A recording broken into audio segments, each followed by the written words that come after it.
Të gjesh një vend parkimi në kryeqytet është thuajse një mision I pamundur, pasi parkingjet publike mungojnë, duke lënë të vetë me zgjidhje për kryeqytetasit parkingjet me pagesë. Por si të mos mjaftonte mungesa e vendeve të përcaktuara nga bashkia dhe në ato rrugë ku parkimi është I lejuar, ato përdoren për biznes privat. Kjo është harta e zonave më problematike për zënien e hapësirave publike. Më tipike është fusha e stadiumit Dinamo. Ajo është kthyer në një treg informal makinash, por dhe dy anët e të gjitha rrugëve pranë kësaj zone janë pushtuar nga automjetet në shitje. Në të njëjtën situatë ndodhen dhe rrugët Muhamet Gjollesha pranë 21 dhjetorit, Hoxha Tasim dhe zona të tjera të kryeqytetit, ku këto makina qëndrojnë prej muajsh dhe ndoshta prej vitesh.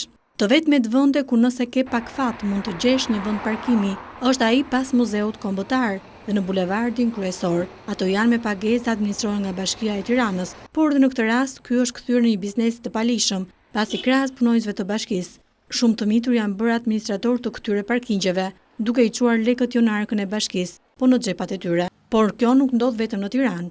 Në situatën ngjashme ndodhen dhe qytete të tjera të Shqipërisë, gjë që me sa duket ka ngjallur dhe reagimin e Ministrisë së Brendshme. Përmes një letre drejtuar 14 drejtuesve të bashkive, kreu I Ministrisë së Brendshme Saimir Tahiri kërkon që brenda 30 ditëve të merren masa për lirimin e parkingjeve publike nga mjetet që parkohen për më shumë se 15 ditë në të njëjtin vend dhe për mjetet që parkimi publik I përdorin si pikë shitje.